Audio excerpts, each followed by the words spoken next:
Hello everyone, কেমন আছেন? আমি ভালো আছি।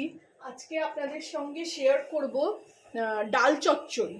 এখন ইউটিউবে ইনস্টাগ্রামে খুব ভাইরাল, কদিন থেকেই দেখছিলাম। এই কদিনে না, কিছুদিন আগে থেকেই মানে যেই দেখাচ্ছে কোনো রান্না তো এই ডাল চচ্চড়ি দেখাচ্ছে। তো আমার করে হওয়া ওঠেনি। না, আমি শুধু ডালটা করতে গেলে নানা রকম ফোড়ন দিয়ে আপনাদের দেখিয়েছি ডাল করি, তার সঙ্গে একটা তরকারি করি। তো আজকে বিশেষ কিছু রান্না করতে ইচ্ছা করছে না, ভাত করেছি, অমলেট করেছি, আর এই ডাল চচ্চড়িটা করব।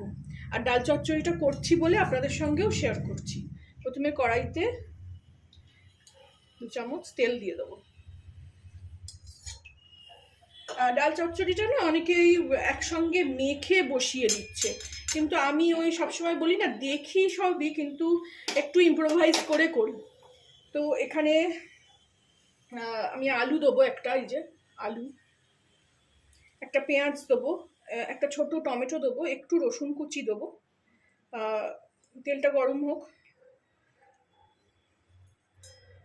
রসুন কুচি, এই যা যা ইনগ্রেডিয়েন্টস বললাম একসঙ্গে নিয়ে নুন, হলুদ, তেল, কাঁচা লঙ্কা সব দিয়ে বসিয়ে দিচ্ছে সবাই। আমি একটু ভেজে নিয়ে করছি এটা। রসুনের গন্ধ হচ্ছে। আমি এবার পেঁয়াজগুলো একদম কুচি কুচি করে কেটে নিই। এতে কোনো ফোড়ন দিলাম না, রসুনটাই ফোড়ন। এটা একটু ভেজে নেব।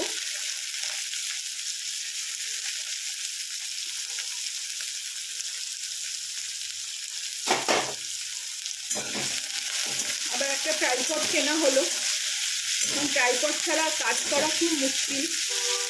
রান্নাঘরে এত গরম, ভোরে থেকে দাঁড়িয়ে থেকে করাটা খুব মুশকিল।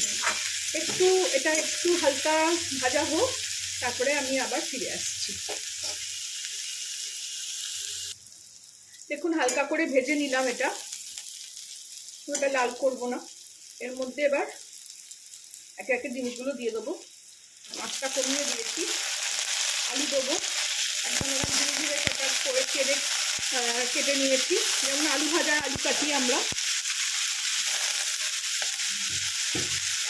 এটা মিলিয়ে নেব।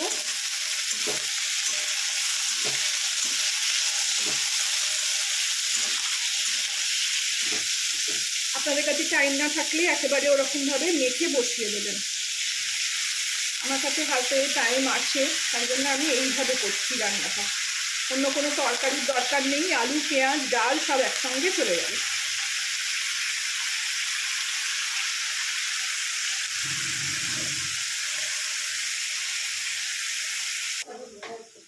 ডালটা দেখুন সব দিয়ে দিলাম, এগুলো ভালো করে মিলিয়ে নেবো।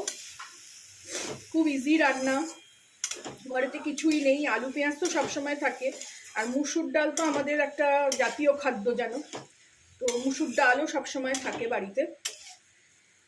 এখন যা সবজিপাতির দাম হয়েছে, তো একটা করে ডিম ভাজলেই, ডাল করলেই খাওয়া হয়ে যাবে।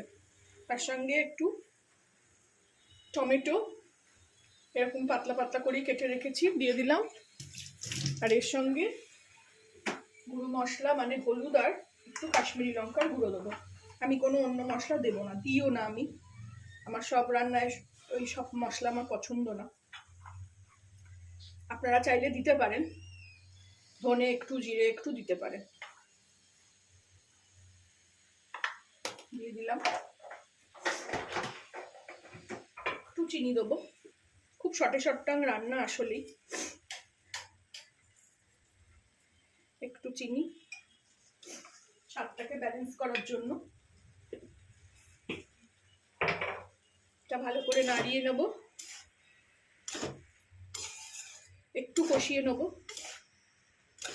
কারণ যারা মেখে বসাচ্ছেন তারা এমনি জল দিয়ে বসিয়ে দিচ্ছেন, আবার কেউ কেউ কড়াই দিয়ে এরকমভাবে, যেরকম ঘুগনি আমি কষিয়েছিলাম আগে, সেরকম কষিয়ে নিয়ে তারপরে জল দিচ্ছেন।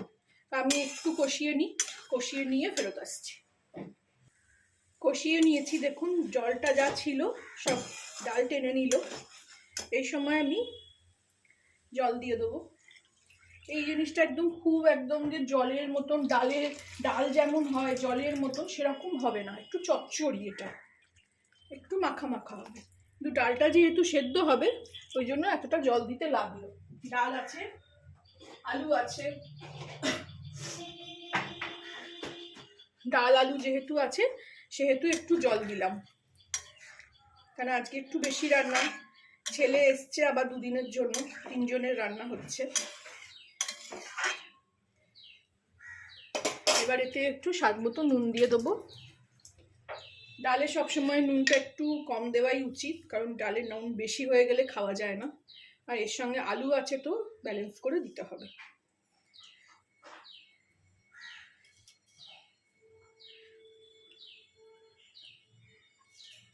আমি টাটা লাইটটা ইউজ করি বলে আমার একটু দিতে মানে নুনটা একটু বেশি দিতে লাগে, কারণ নুনটা তখন কম দিলে একদম খাওয়া যায় না। আর পাতে নুন আমি একদম খাই না।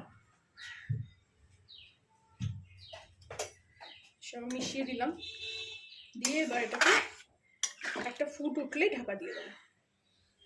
অনেকে ডালটা ফুটে উঠলে অমলেট করে এর মধ্যে দিয়ে দিচ্ছিলেন দেখেছি, কিংবা ভুর্জি করেও দিয়ে দিচ্ছিলেন, কিন্তু আমি সেটা করছি না। আমি এটা ডালই রাখবো, এরকম চচ্চড়ি করব। আমি আলাদা করে অমলেট করে নিয়েছি। আর আমার ছেলে মেয়েরা ওই জলের মধ্যে বড়া কিংবা ডিম থসথস করবে, ওদের পছন্দ না। তো আমি এই ফুটছে, ডাল শুরু হচ্ছে, আমি এখানে কমিয়ে দিয়ে এটাকে ঢাকা দিয়ে দেবো। ফিরে আসলাম, দেখি কি অবস্থা। মুসুর ডাল তাড়াতাড়ি সেদ্ধ হয়ে যাওয়ার কথা। এই দেখুন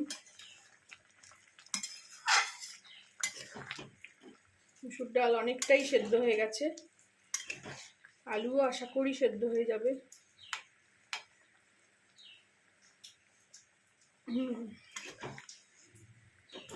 আর একটু জলটা শুকোলে তারপরে নামাবো। কালারটা একটু ফ্যাকাশে হলো, একটুখানি টমেটোটাও একদম কাঁচা কাঁচা মতন, দেশি টমেটো। আর একটু হলুদটাও হলুদ তো কম দিয়েছি, কাশ্মীরি লঙ্কাটাও একটু কম হয়ে গেল। তো আবার ঢাকা দিয়ে দিই, হোক খানিকক্ষণ, তারপরে ফিরছি। দেখি কি অবস্থা। হয়ে গেছে, আমারটা একটু ঝোল রইলই, কারণ 3 জনে খাবো। ডালও সেদ্ধ হয়ে গেছে, আলুও সেদ্ধ হয়ে গেছে, খুব ভালো গন্ধ ছাড়ছে। আপনারাও এইভাবে বানিয়ে খাবেন। এর মধ্যে চাইলে যেটা ডিম ভাজবেন সেটা দিয়ে দিতে পারেন, কিংবা একটু ভুর্জি করে দিয়ে দিতে পারেন, তাহলে আলাদা করে কিছু করতে হবে না। আমার এই ভার্সনটা কেমন লাগলো জানাবেন। ভালো লাগলে আমার চ্যানেলটাকে একটা লাইক, শেয়ার অ্যান্ড সাবস্ক্রাইব করে দেবেন। গ্যাস নিভিয়ে দিলাম, ঢেলে নেব। এটা ঠান্ডা হলে আর একটু জমে যাবে।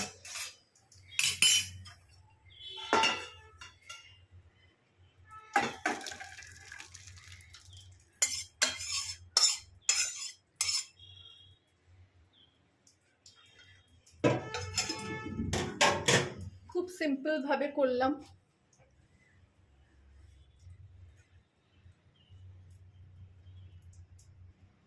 Thank you for watching.